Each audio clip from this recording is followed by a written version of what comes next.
नमस्कार, मैं अशोक कुमार पांडे और स्वागत है आपका टीसीएच पर। एक बात तो बिल्कुल कंफर्म होती जा रही है कि कल जो बातचीत होनी थी, यानी मंगलवार को जो बातचीत होनी थी, वो अब बेहद मुश्किल लग रही है। अभी जब मैं ये वीडियो करने आ रहा था, उससे थोड़ी देर पहले एक वीडियो आता है, तस्नीम न्यूज वगैरह उसको लाइव करते हैं और वो वीडियो ये बताता है कि ईरान के विदेश मंत्रालय के प्रवक्ता साफ साफ कह रहे हैं कि ईरान से कोई टीम बातचीत करने नहीं जा रही है। अब देखिए, हो सकता है कि जिस समय आप हिंदुस्तान, पाकिस्तान, बांग्लादेश, श्रीलंका में सो रहे हो, उस समय अचानक से खबर आ जाए कि कुछ लोग निकल गए, 2-3 घंटे का रास्ता है, ईरान से पहुंच गए पाकिस्तान और बातचीत शुरू हो गई। लेकिन अभी फिलहाल तो यही हालात हैं कि कल किसी बातचीत की कोई उम्मीद नहीं लग रही। 2 दिन की मियाद बची है सीज फायर की। अब सीज फायर बढ़ेगा कि जंग होगी? सुबह भी मैंने इस पर डिटेल में बात की थी और ये एक बड़ा सवाल सबके सामने बना हुआ है। इससे सबसे ज्यादा जो खलबली है वो है अरब वर्ल्ड में।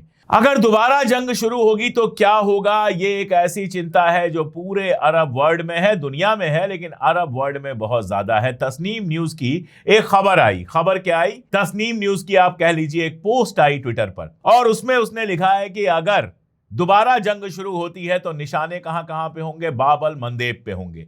यानी पहली बात कि बाब अल मंदेब को भी बंद कर दिया जाएगा। मिडिल ईस्ट के अंदर सामानों का जाना और सामानों का आना दोनों बंद हो जाएगा। उसके बाद जो नाम लिए उसमें आर्मको और यानबू हैं।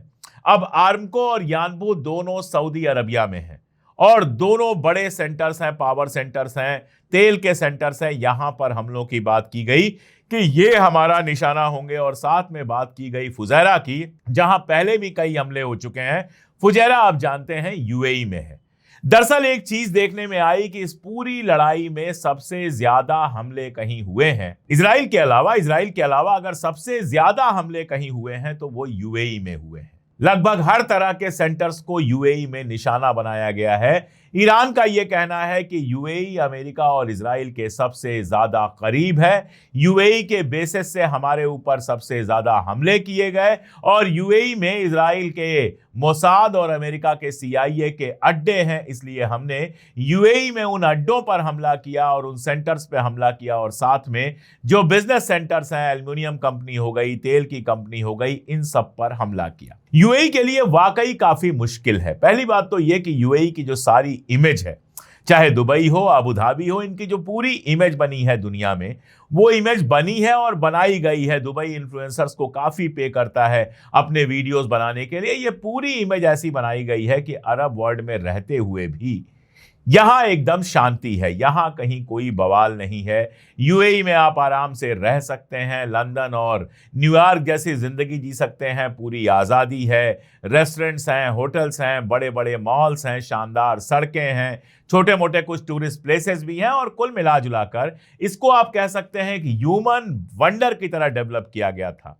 एक इंसानी करिश्मे की तरह इसको डेवलप किया गया था कि कैसे एक रेगिस्तान को, जहां पानी बहुत कम है, जहां आज के 50 साल पहले कुछ नहीं था, उसको इतना खूबसूरत बना दिया जाता है। मैं भी एक बार गया हूं, मेरे घर के लोग रहते हैं वहां पर, बेहद खूबसूरत है, इसमें कोई दो राय नहीं है। ढेर सारे दोस्त रहते हैं, मुझे उन्होंने घुमाया फिराया और बड़ी सुंदर सी जगह है। कम से कम 1-2 बार जाने के लिए निश्चित तौर पर एक शानदार करिश्मे जैसी जगह है जहां जाना चाहिए।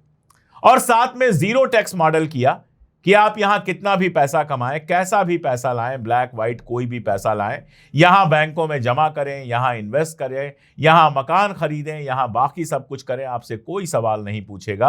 और अगर आप यहां कमा रहे हैं तो 0% टैक्स लगेगा। मतलब 1 लाख रुपए आप इंडिया में कमाएंगे तो आपको 20,000 रुपए टैक्स में देने पड़ेंगे, लेकिन यही 1 लाख रुपए अगर आप यूएई में कमाते हैं तो आपको 1 रुपए नहीं देना पड़ता है। तो एक तरह से टैक्स हेवन और ब्लैक मनी के हेवन के रूप में अपने आप को डेवलप किया था यूएई ने। अब इस लड़ाई ने ये पूरा का पूरा जो समीकरण है, इक्वेशन है, इसको डगमगा दिया है।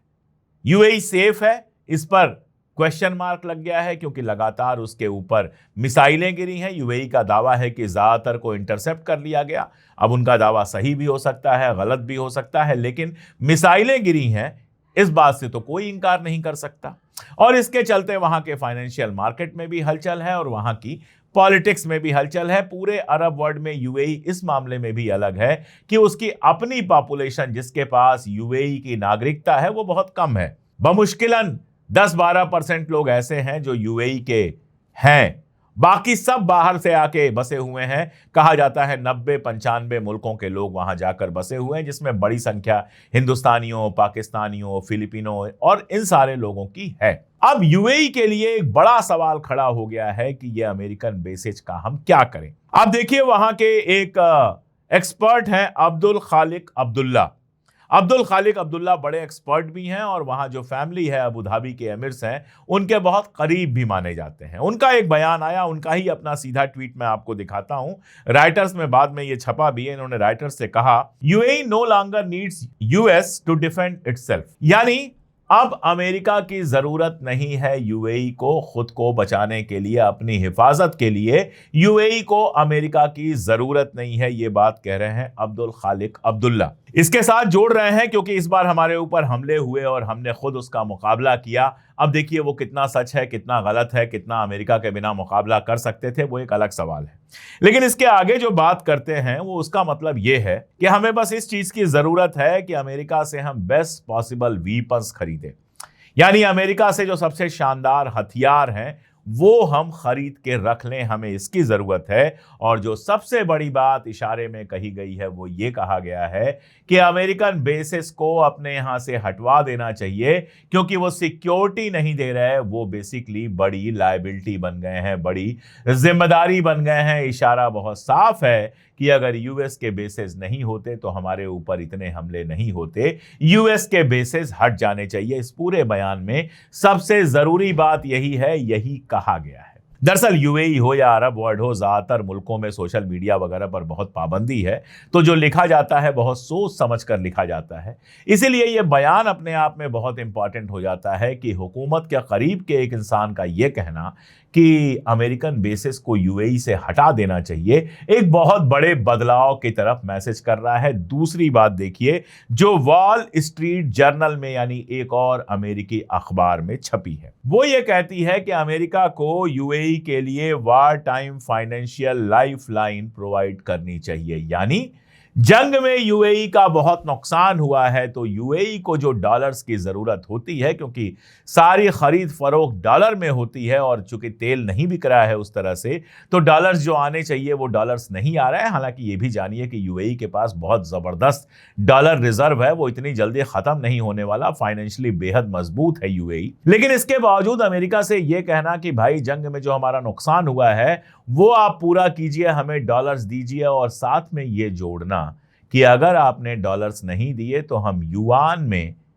खरीद फरोख्त शुरू कर सकते हैं, यह अपने आप में बेहद हैरत अंगेज बात है। आगे बढ़ने से पहले ये कि आप लोग शिकायतें बहुत करते हैं और बहुत सारी शिकायतें मैं दूर करने की कोशिश करता हूं। आप लोग सवाल भी बहुत करते हैं, मैं उन सवालों के जवाब देने की कोशिश करता हूं, लेकिन अपनी तरफ से भी कुछ कीजिए। मैं आपसे अपील करता हूं, चैनल को सब्सक्राइब कर लीजिए, हमारी मेंबरशिप ले लीजिए, तो आप भी कदम आगे बढ़ाइए, चैनल को सब्सक्राइब कीजिए, हमारे मेंबर बनिए। साल भर पहले या ये जंग शुरू होने के पहले ये तसव्वुर कर पाना भी मुमकिन नहीं था कि यूएई अमेरिका से कहेगा कि अगर आप हमें डॉलर नहीं देंगे तो हम युआन में खरीदारी कर सकते हैं। आरटी न्यूज इसको छापता है कि UAE ditch dollar for yuan, यानी यूएई ने युआन के लिए, चाइनीज जो करेंसी है उसके लिए, अमेरिकन डॉलर को डिच कर दिया, धोखा दे दिया। आप देखिए, यूएई अमेरिका के सबसे करीबी मुल्कों में से है, न केवल अमेरिका के बल्कि इजराइल के भी। अब्राहम एकॉर्ड उसने इजराइल के साथ किया हुआ है, बहरीन ने अब्राहम एकॉर्ड किया हुआ है और किसी ने अब्राहम एकॉर्ड नहीं किया हुआ है। तो अमेरिका के इतने करीब होने के बावजूद उसको इस जंग में समझ में आया कि जब हमारे ऊपर मिसाइलें बरस रही थीं तो अमेरिका ने उनको रोकने के लिए कुछ नहीं किया। अमेरिका ने अपनी सारी ताकत सिर्फ और सिर्फ इजराइल के लिए लगा दी, और इसीलिए अब यूएई के अंदर एक बात यह आ रही है कि बेहतर है हम चाइना का साथ दें, बेहतर है हम चाइना के इन्वेस्टमेंट को बढ़ावा दें, बेहतर है कि हम युआन में खरीद फरोख्त दोनों शुरू करें, वो हमारे लिए ज्यादा बेहतर है। एक तो इसको देखने का नजरिया ये हो गया। दूसरा नजरिया और देखिए आप, दूसरा नजरिया ये हो सकता है कि यूएई ने, बीच में बात हुई थी यूएई के विदेश मंत्री की, अराक्ची साहब से बात हुई थी ईरान के विदेश मंत्री से, तो दूसरा नजरिया यह हो सकता है कि अंदर अंदर ईरान के साथ समझौता करने की कोशिश की जा रही है। हालांकि यह बेहद नामुमकिन और मुश्किल चीज है, फिर भी एक वर्किंग रिलेशन तो बन ही सकता है।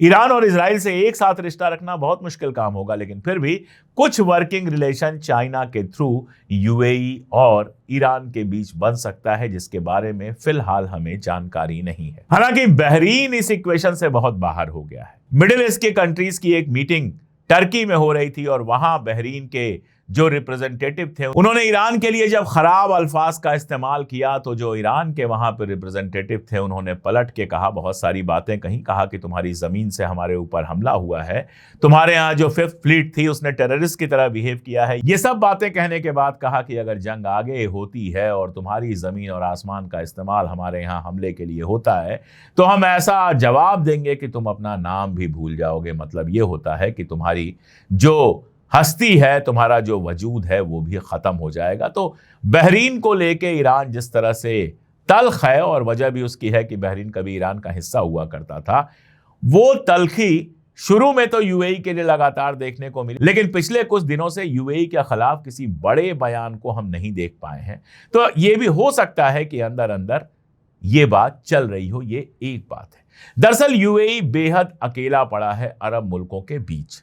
यूएई का अपना इतिहास है, अपनी जमीन बहुत शांत रखी है, लेकिन अगर आप वही देखेंगे तो सूडान के अंदर उसका अपना एक रोल रहा है। सूडान से कितना सोना लिया गया है, उसके बदले हथियार दिया गया है, वहां के सिविल वार में किस तरह से हिस्सेदारी की गई है, ये दुनिया जानती है। और भी बहुत सारे मुल्कों में यूएई ने बहुत सारे गुल खिलाए हैं। वो कोई सीधी साधी बिजनेस करने वाली एमिरेट्स नहीं है। नतीजा ये हुआ, खास तौर पे यमन में जो हुआ था, जहां ये अपनी पूरी मिलिशिया 10 साल से डेवलप कर रहे थे, जिसको सऊदी अरबिया ने 5 दिन में खत्म कर दिया था। उसके बाद सऊदी अरबिया से इनके रिश्ते बहुत खराब हुए हैं। मैंने सुबह वीडियो में दिखाया था कि कैसे सऊदी अरबिया के जो विदेश मंत्री हैं वो यूएई के रिप्रेजेंटेटिव से जानबूझकर दूरियां बना रहे हैं और हाथ से इशारा कर रहे हैं कि तुम दूर ही रहो, करीब मत आओ। ओमान गए हुए थे, अभी की बात नहीं है, थोड़ा पहले की बात है। ओमान गए हुए थे यूएई के राष्ट्रपति, और वहां पर ओमान के सुल्तान से कई बार हाथ मिलाने की कोशिश की, लेकिन आप वीडियो में देख सकते हैं कि उन्होंने हाथ हटा लिया, नहीं मिलाया। तो दो जो सबसे करीबी मुल्क हैं उनके, सऊदी अरबिया एक तरफ और ओमान दूसरी तरफ, दोनों मुल्कों से कोई बहुत अच्छे रिश्ते उनके नहीं हैं। इसके अलावा भी इजराइल के इतने करीब होते चले जाने के लिए अरब वर्ल्ड में यूएई को लेकर बहुत सारे सवाल हैं, ये बिल्कुल साफ है। ऐसे में यूएई ईरान के साथ दुश्मनी किस लेवल तक बढ़ाना चाहता है, ये अपने आप में एक सवाल है। देखिए, सीधी जंग का जहां तक मामला है, ठीक है, आपके पास हथियार वगैरह हैं, डिफेंस वगैरह है, पैसा बहुत है, आपने खरीदा है, लेकिन जब इजराइल ईरान का मुकाबला नहीं कर सका तो आप मुकाबला कहां कर पाएंगे? और जब तक मिसाइलें केवल सेलेक्टेड जगहों पर बरस रही हैं तब तक तो ठीक है, लेकिन जिस दिन ये मिसाइलें किसी और जगह बरसना शुरू हो जाएंगी उस दिन यूएई खाली होने लगेगा, क्योंकि वहां बाहर के लोग रहते हैं। देखिए, मजदूर तो नहीं भागेगा, जब तक उसको मजदूरी मिल रही है तब तक वो रहेगा, लेकिन जिस दिन मजदूरी मिलनी बंद हो जाएगी उसके लिए वहां एक दिन भी रहना मुश्किल हो जाएगा, वो भागने की कोशिश करेगा। पैसा जिन्होंने इन्वेस्ट किया है उनको अगर लग जाएगा कि स्टेबिलिटी नहीं है तो वो भी भागने की कोशिश करेगा, और भी लोग परेशान होंगे। इसलिए यूएई के लिए सबसे जरूरी यह है कि वहां पर पीस बनी रहे, वहां पर शांति बनी रहे, वहां पर किसी तरह का जंग का आगाज ना हो। इसीलिए मैंने कहा कि अगर अंदर अंदर ईरान के साथ कुछ समझौता हुआ हो तो कोई बहुत बड़ी बात नहीं है, क्योंकि यही एक वजह हो सकती है कि वो डॉलर की जगह युआन की बात कर रहा है। दूसरा जो मामला है वो टर्की का मामला है। टर्की से लगातार जो बयान आ रहे हैं वो इजराइल के खिलाफ आ रहे हैं। वहां के जो विदेश मंत्री हैं, फॉरेन मिनिस्टर हैं फिदान, उन्होंने कहा कि वी आर वरीड, जो इस्लामिक कंट्रीज हैं उनका रिप्रेजेंटेशन करते हुए उन्होंने कहा कि वो परेशान हैं, वो थोड़ा दुखी हैं और वो इस बारे में चिंता कर रहे हैं जो एक कॉम्बिनेशन बन रहा है इजराइल, ग्रीस और साइप्रस का। अब इजराइल, ग्रीस और साइप्रस का जो कॉम्बिनेशन बन रहा है वो सबसे बड़ा खतरा टर्की के ऊपर ही है, क्योंकि ग्रीस से टर्की की पुरानी दुश्मनी रही है। कमाल पाशा जब टर्की में रिवॉल्यूशन करते हैं उसके बाद ग्रीस के बहुत सारे लोगों को छोड़कर जाना पड़ा था टर्की, जिनके अपने घर वर सब बने हुए थे, बरसों से रह रहे थे, उनको टर्की खाली करना पड़ा था। इतिहास में भी ग्रीस के साथ पर्शिया की लड़ाई रही है, ग्रीस के साथ टर्की की लड़ाई रही है, और उस ग्रीस के साथ जिस तरह से इजराइल का एक आप कह सकते हैं गठबंधन बन रहा है, साइप्रस के साथ बन रहा है, वो टर्की को घेरने का मामला हो सकता है। इसीलिए फिदान का जो बयान आता है और लगातार बयान आए हैं कि इजराइल नया खतरा बन सकता है, या फिर साइप्रस और ग्रीस के साथ जिस तरह से वो डील कर रहा है वो हमारे लिए मुश्किल पैदा कर सकती है। और इधर इजराइल से भी बहुत सारे बयान आए हैं टर्की के खिलाफ। आप जानते हैं टर्की, इजिप्ट, पाकिस्तान और सऊदी अरबिया मिलकर एक नाटो टाइप कॉम्बिनेशन बनाने की कोशिश कर रहे हैं, ताकि ये एक ऐसी ताकत बने कि किसी एक मुल्क पर कोई हमला करे, और कोई क्या, इजराइल ही कर सकता है, और तो कोई इन पर हमला करेगा नहीं। तो ये सारे मुल्क मिलकर इजराइल का मुकाबला कर सकें। ये अपने आप में उस इलाके में टेंशन बढ़ाने वाली बात है, और अमेरिका के लिए एक सरदर्द की भी बात है, क्योंकि टर्की नाटो का मेंबर है। तो इस पूरी लड़ाई में पहली बार हम देखते हैं कि बराक, जो उस इलाके में स्पेशल रिप्रेजेंटेटिव हैं अमेरिका के, उनका बयान आया है कि टर्की को इजराइल से कोई डरने की जरूरत नहीं है, इजराइल टर्की पर हमला नहीं करेगा, और ये सब सिर्फ बयान है, हम दोनों से बात करेंगे वगैरह वगैरह। कहा यह जा रहा है कि ट्रंप एकदम नहीं चाहते हैं कि इजराइल कभी टर्की पर अटैक करे, और अगर ट्रंप एकदम नहीं चाहते हैं तो उसके लिए सबसे पहले उनको ईरान वार खत्म करनी पड़ेगी। दरअसल ईरान वार में अगर आप देखेंगे तो अब साफ समझ में आ रहा है कि ट्रंप बुरी तरह से उलझ गए हैं, फंस गए हैं, और अब उनके समझ में नहीं आ रहा है इससे बाहर कैसे निकले। बॉस भी बनना है, जबरदस्ती की शर्तें भी लादनी है जो ईरान नहीं मानेगा, और यह भी पता है कि जंग अगर आगे चलेगी तो मुश्किल भी बहुत ज्यादा बढ़ने वाली है। यहां कोई बी या सी प्लान बनाकर नहीं आए थे। जब भी किसी जंग में जाया जाता है, या हम लोग नॉर्मल भी कुछ प्लानिंग करते हैं, तो बी और सी प्लान भी रखते हैं कि ऐसे जाएंगे, अगर ये नहीं हो पाया तो ये कर लेंगे, ये नहीं हो पाया तो ये कर लेंगे। इस पूरी लड़ाई में कोई बी और सी प्लान नहीं था, अब ये बिल्कुल क्लियर हो गया है। प्लान बस इतना था जो मोसाद ने समझा दिया था कि 48 घंटे में ईरान में सत्ता पलट जाएगी और हफ्ते भर में सारी प्रॉब्लम सॉल्व हो जाएगी, जैसा कि ईरानी रिवॉल्यूशन के समय हुआ था। जब खुमैनी के, आयतुल्लाह खुमैनी साहब के नेतृत्व में रिवॉल्यूशन हुआ था तो हफ्ते भर में सारा कुछ हो गया था, शाह भाग गए थे, ये सब हो गया था। ऐसा लगा था कि वही रिपीट कर लेंगे और 48 घंटे में, हफ्ते भर में सब पलट जाएगा और खामेनेई साहब तो शहीद हो ही जाएंगे, उनके बाद बाकी लोग जो है मैदान छोड़कर भाग जाएंगे। वो नहीं हुआ, वो नहीं हुआ। और जिस तरह का जवाब ईरान ने दिया, इन्होंने सोचा नहीं था। इन्होंने सोचा नहीं था कि पूरे अरब वर्ल्ड पर हमला करेगा अकेला ईरान, और इजराइल में इतनी जबरदस्त तबाही ले आएगा, F-35 गिरा देगा, हरमस ड्रोन्स गिरा देगा, और भी बड़े बड़े ड्रोन्स गिरा देगा। तो अब इनके समझ में नहीं आ रहा है करें क्या। ये बुरी तरह से उलझ गए हैं, फंस गए हैं इजराइल के खेल में। देखिए, इजराइल तो चाहता है जंग चलती रहे, हथियार यहां वहां से मिलते रहेंगे, मारता रहेगा हथियार, और यहां भी नुकसान होगा तो कोई बात नहीं, इजराइल में जो नुकसान होगा वो सारा का सारा अमेरिका आज नहीं तो कल पूरा कर देगा। लेकिन अमेरिका की दिक्कत यह है कि इस जंग के खिलाफ अमेरिका की जो जनता है, अमेरिका की जो आवाम है, वो 60-70% से ज्यादा हो गई है। डेमोक्रेट्स के बीच में कंडीशन यह है कि अब इजराइल का समर्थन बिल्कुल खत्म हो गया है। पिछला जो सीनेट में वोटिंग हुई है, एक वोट से जीत पाए ट्रंप, एक डेमोक्रेटिक बंदा बस पलटा, वरना हार चुके थे वो प्रपोजल जिसके तहत अगर वो हार जाते तो ईरान की लड़ाई उनको बंद करनी पड़ती। तो ट्रंप बुरी तरह से परेशान है, आर्थिक नुकसान हो रहा है, इकोनॉमिक नुकसान हो रहा है, मार्केट्स पूरी तरह से तबाह हो रही हैं, जो उनके ट्रेडिशनल पार्टनर्स थे वो साथ देने को तैयार नहीं है, और अमेरिका के अंदर इस जंग की मुखालफत हो रही है।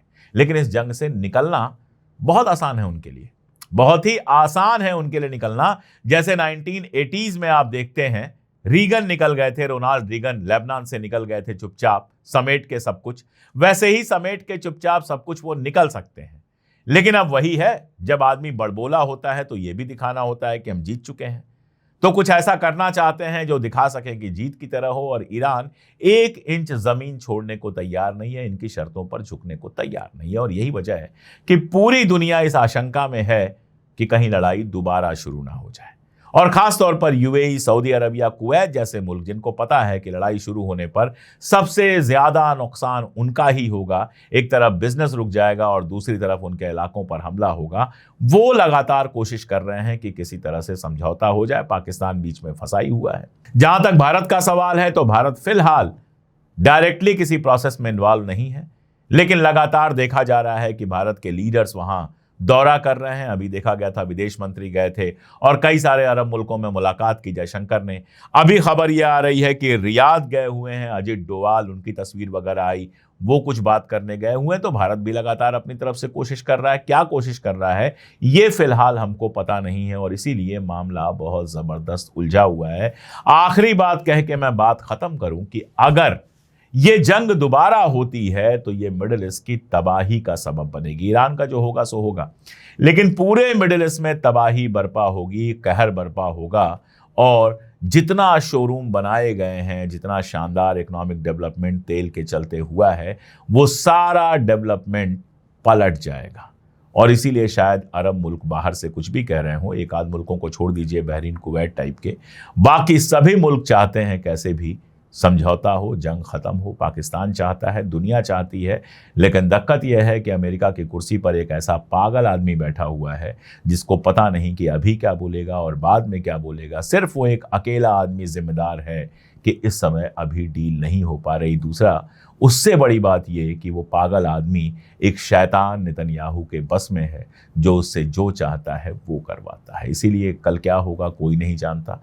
हम तो यही चाहते थे कि बातचीत होती, डील हो जाती, लेकिन अब 2 दिन बचे हैं सिर्फ सीज फायर के। अगर डील नहीं होती है, सीज फायर एक्सटेंशन भी नहीं होता है, तो जो होगा फिलहाल मैं उसकी कल्पना भी नहीं करना चाहता। आज के लिए इतना ही, बहुत शुक्रिया।